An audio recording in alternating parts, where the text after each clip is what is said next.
Okay, so what we're going to do today, I've got a commission piece from Kevin to make a wedding present.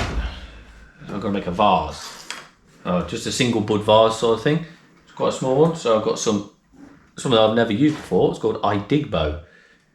I've never even heard of the name of it before, but it's got quite some cool grain pattern to it. I don't think it's. I think it's quite like a yellowy sort of coloured wood as well, not a white wood. So I've got Idigbo, but it's not wide enough that way square to make a vase out of it. So it's big enough that way to make a little bud vase, but definitely not wide enough that way. So I thought to make it a little bit pretty, and obviously add a bit of my kind of style to it. I'll add a piece of sapele on the angle like that through the vase, so that we've got a nice line running up the vase. Hopefully that works. So I don't know whether you've seen the review for the planer thicknesser, but I've just thicknessed this down to 19mm. I very nearly threw that on the floor, so I'll put that behind me because that needs to cut into the right width for the Idigbo. And on here I need to decide, one, how long I'm going to have the vase, and two, the best end of it. So this end's not got many splits in it at all, so we're going to go for this end.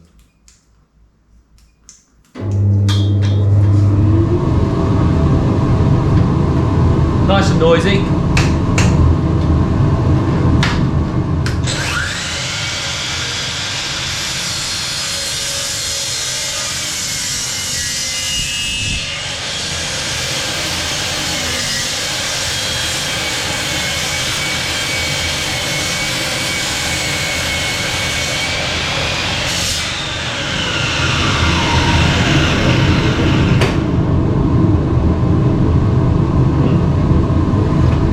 Smell to it.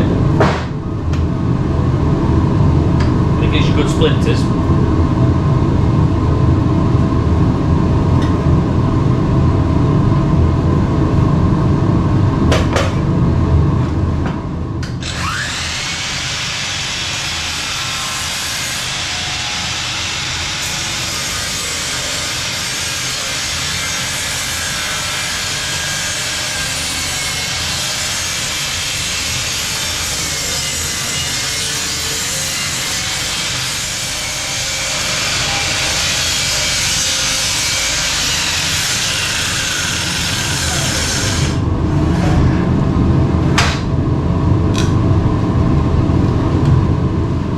Well, messy job. Okay, so that's going to sit like that. Obviously add a little bit of width to it, but we've got the sapele.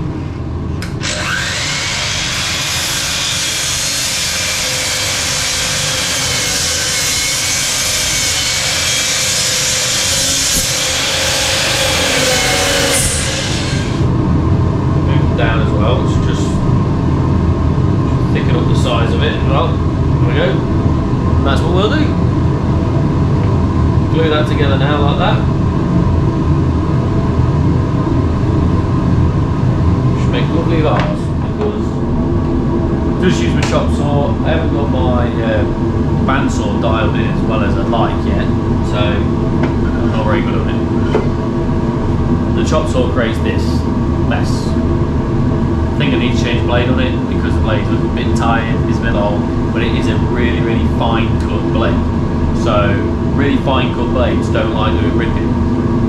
So what I need to do now, luckily I've got the Holtzman, so I'm just going to put it on to take off about 1/4 mm, so tiny amounts. I'm just going to face it and take off any of those little tiny saw ridges, tiny little bits, the ridge where the blade was.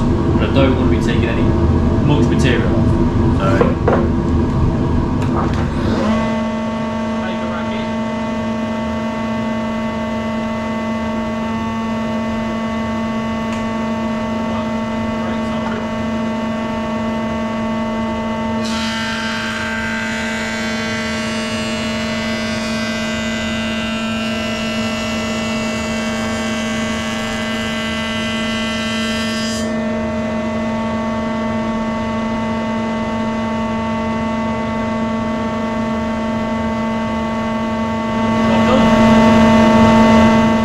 sure how much of that clip recorded because it's just told me that it's repairing files. I don't know why it keeps doing this, so I have to have a look into that now as well. Maybe it needs an update. So we're all clamped up, as you can see. We've glued it with Gorilla Glue. Oh, nearly. I've got the big clamp on, pressing them this way, stop them from sliding. Then I've got 4 clamps on, as you can see, squishing it together. And in total, it's got about 100 kilograms worth of force, perhaps maybe a bit less because I haven't done them all crazy tight. So perhaps I've only got about maybe 70 kilograms of force, something like that. And the big G clamps holding a piece of metal as a stop so they can't slip at all. Yeah, cool. I'd like to know, I use Gorilla Glue. However, I'd like to know what glue you guys use. So if you use Gorilla Glue, let me know in the comments below. It's going to be a bud vase. This is Idigbo, which I've never heard of or turned before, ever. And this is Sapele going through it. So it's just got a bit of a feature going up through it.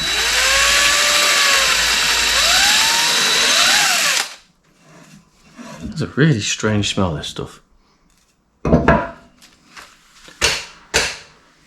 No, my looks when I find out it's bloody poisonous.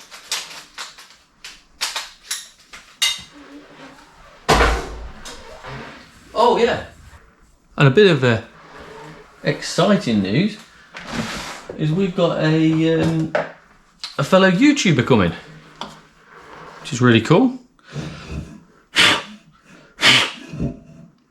So today I'm being visited by a fellow YouTuber, Jigsy's Shed. And he's actually up there. Jiggy's shed. No, Jigsy's shed, yeah.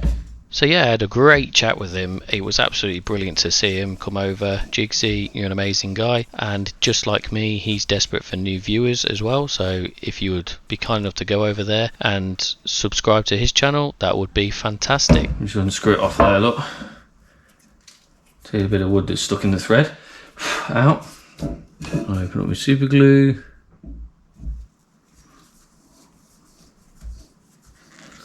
There. Bring up the tailstock.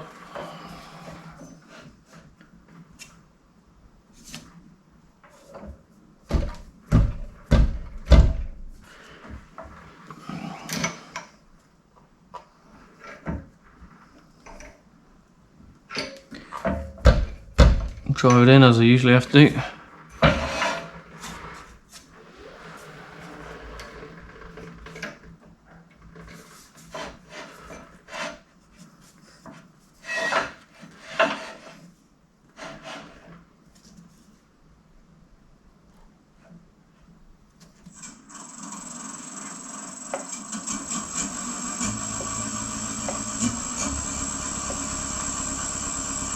Okay, that's at 500.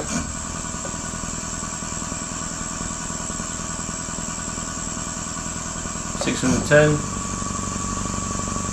700, we've got a bit of a wobble.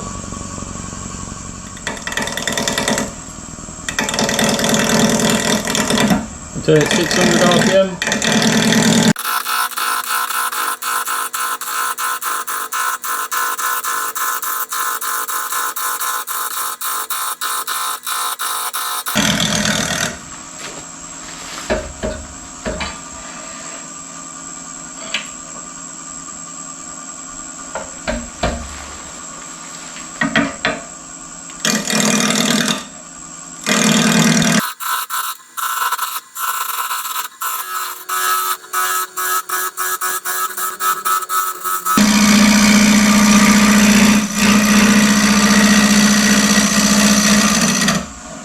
Right, that sounds like Jigsy's sheds here. I'm making a mess. Well hey, and that means Jigsy is here. So, ladies and gentlemen, I'm sorry, but it's going to be a bit of a pause. For you guys it'll be all of about 3 seconds, but for us it was a couple of hours. I had a great chat with Jigsy, and yet again, please, if you haven't subscribed to him, please subscribe to him. If you haven't subscribed to me, that'd be great. Please subscribe to us both. Alright, thank you. What are you making? I'm going to make a bud vase for customer for Ken. Oh, okay.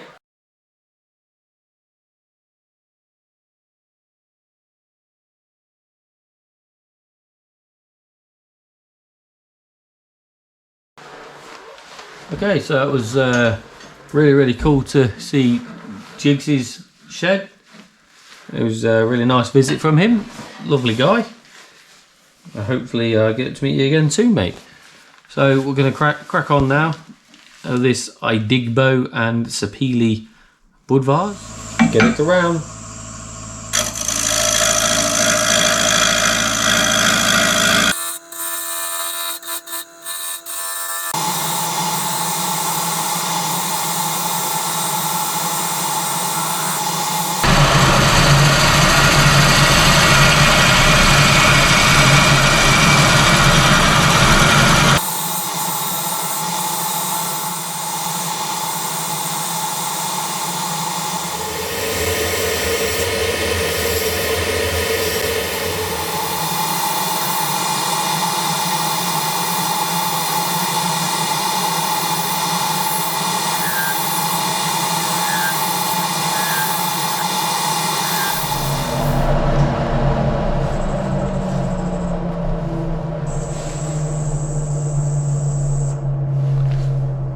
So as you can see, I've kind of got a shape that I want-ish, I think.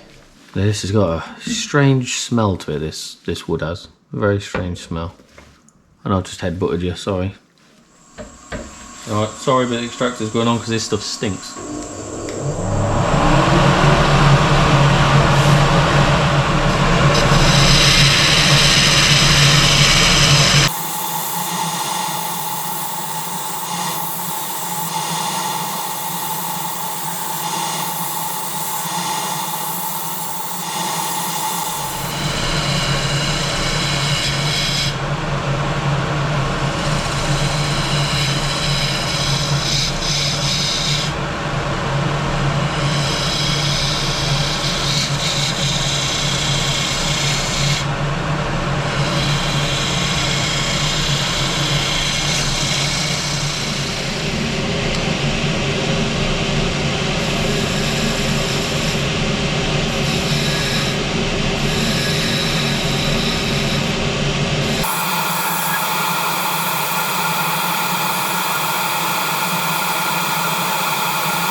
There's no guarantees that's safe, but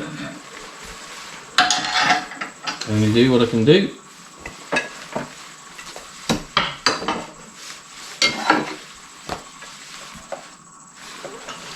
I'm going to move myself out of the way whilst I turn this up, so you guys will get it.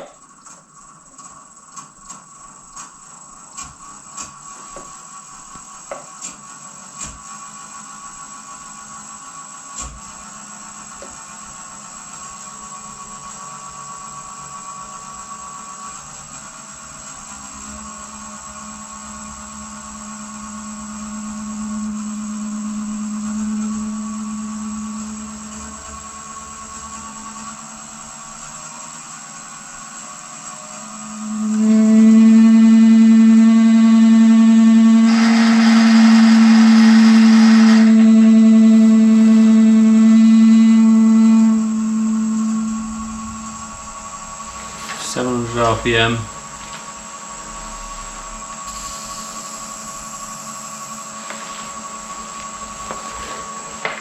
This could be fun.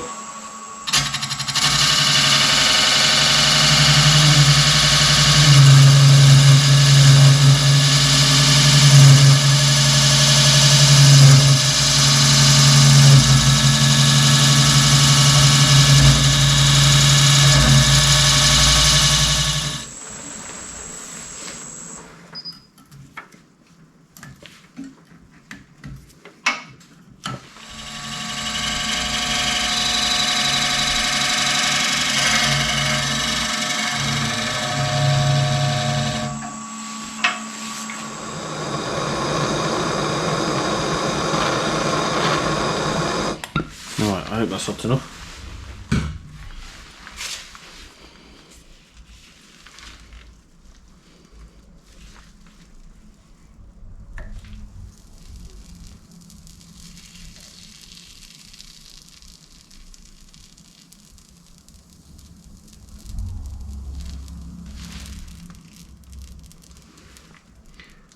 I would say yes, that was definitely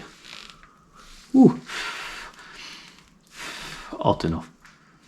Ooh, that created quite a lot of smoke.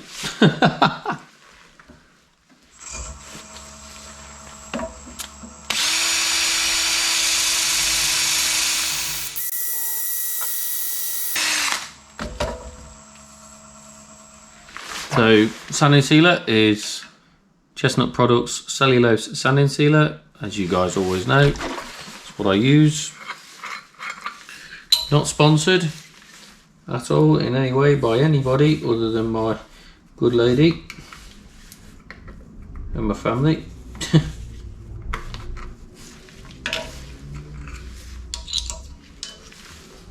I do like to promote products that I use and I think are really good. So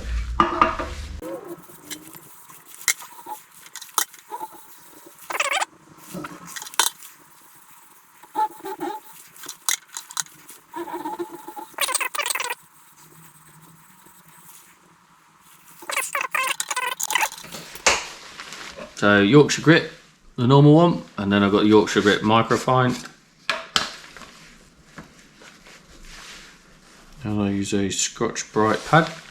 It's like a pan scourer sort of thing, just for the first bit, just to get through the sanding sealer a bit. I'll get it spinning.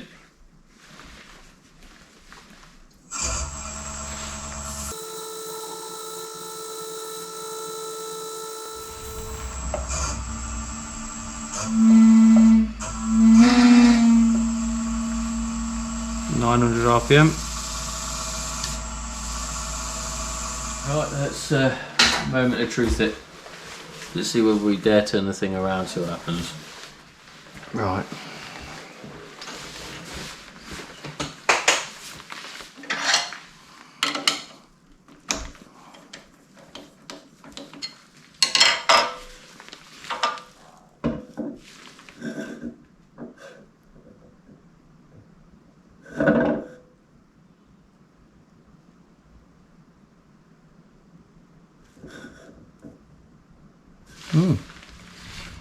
That stood up, it was quite good.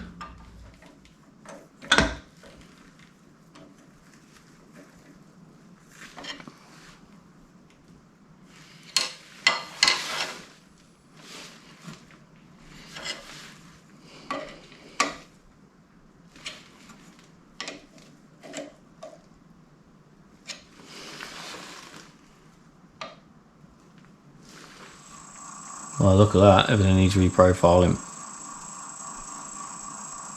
There's a definite warble on the go there. I'll leave it there so that I know if it's causing too much warble.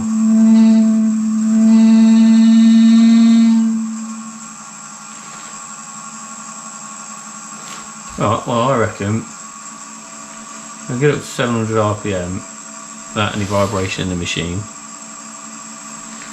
So I reckon we reprofile it like that.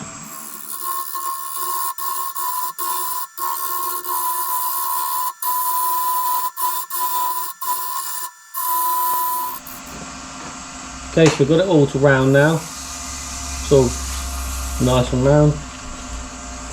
I'm just using the savagely sharp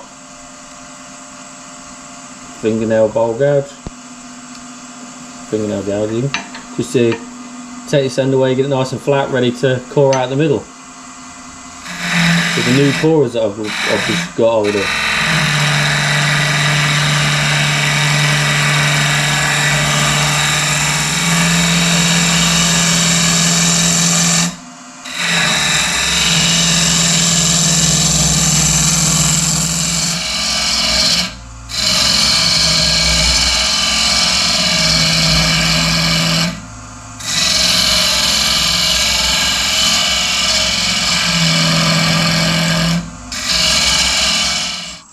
Keep it nice and slow to start with.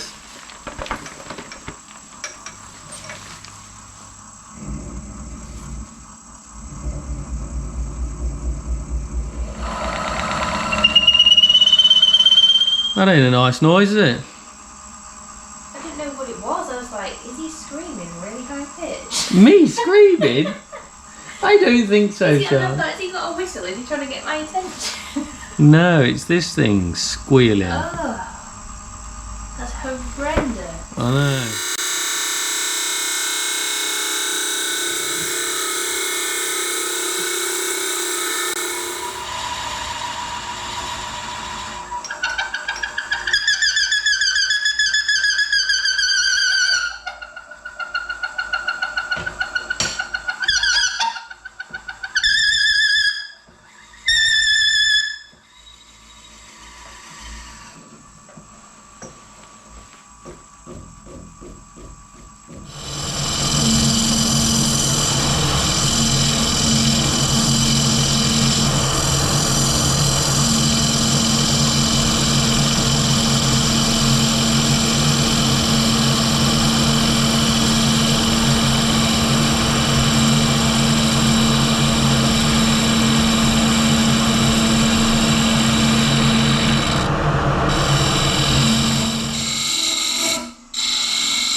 Try that again.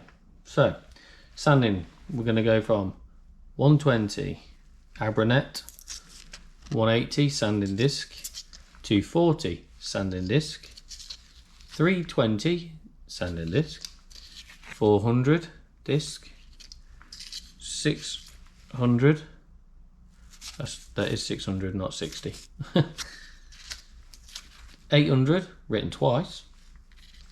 And then we're going to go to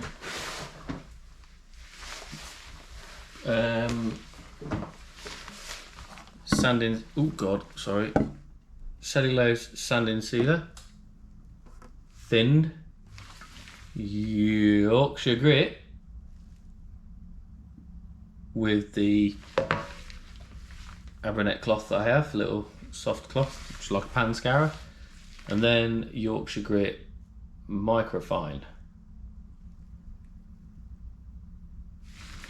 Okay, you guys are going to see the 120 happen, and then you're going to see the 800 happen, and then you're going to see the Yorkshire grits and the sanding sealer.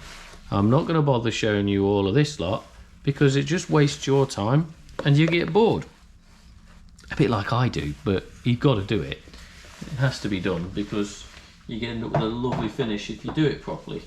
If you just rush it, your finish don't look as good. Okay, cool. Give me a thumbs up, a like and subscribe if you can, if you don't mind. And if you'd be so kind, share it with everybody. That'd be brilliant. Thank you.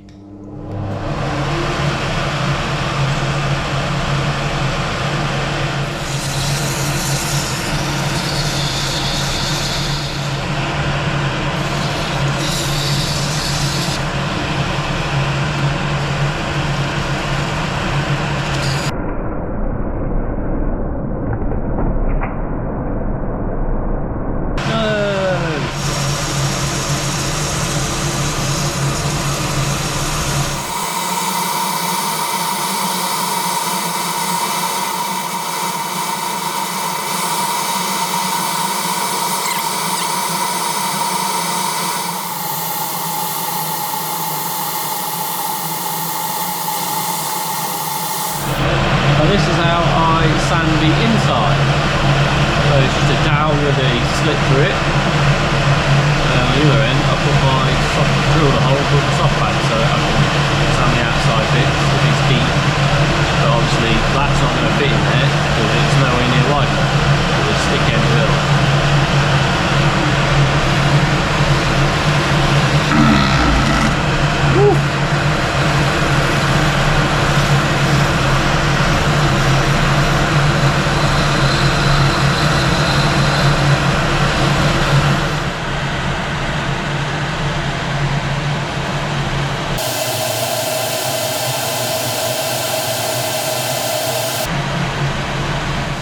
Right, that's all the way up to 800 grit.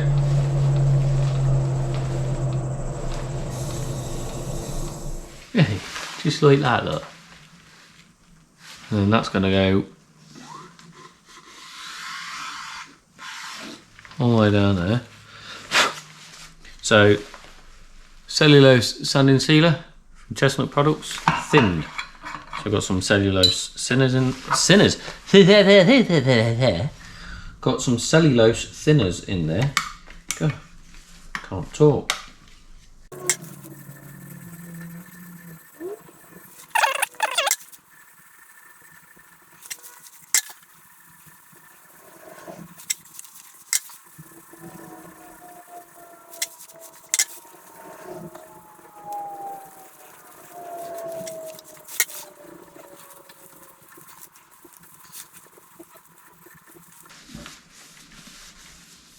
Lovely. Right, inside. I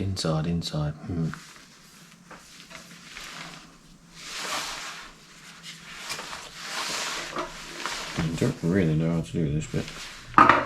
Maybe if I get not this tissue in there, but the one that's already wet, I can bend it around then.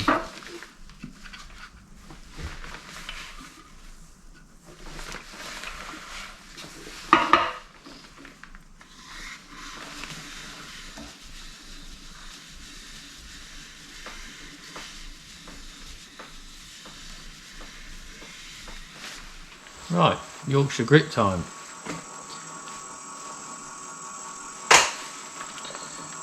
So, plenty of Yorkshire grit on the tissue.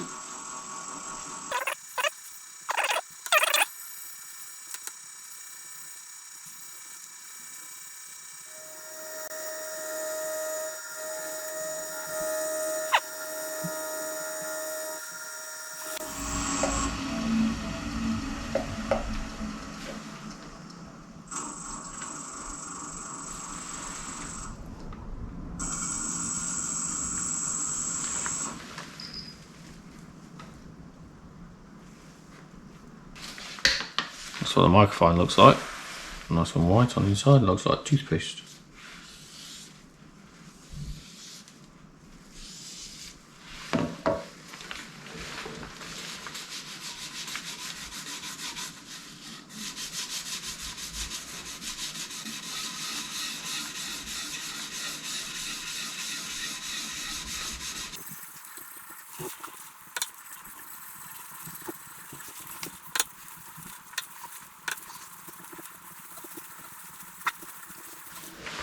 Let's get it spinning.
No. That's pretty shiny. It's got a microcrystalline wax out now. And that's the microcrystalline wax that we use. Chestnut Products again. And this is food safe as well, so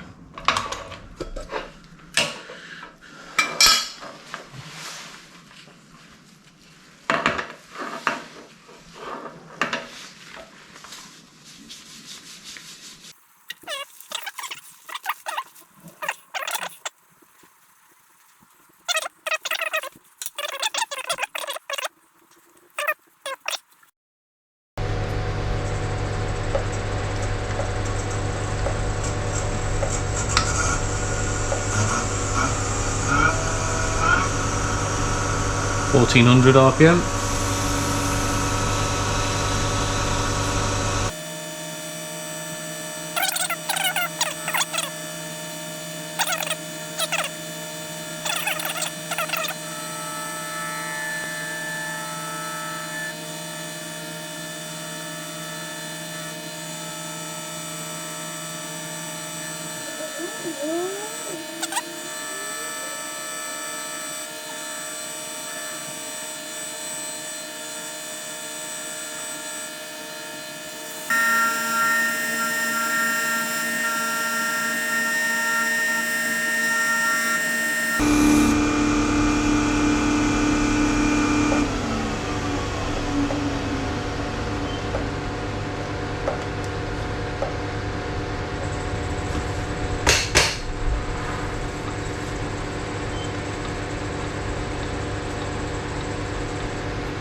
Right, we'll check on those cylinders. Oh, it's quite shiny, that. The inside looks really nice. Very smooth. I might well leave it on the lathe, just give it one more buff up in about another hour's time. Just make sure that my crystalline wax is well and truly set up.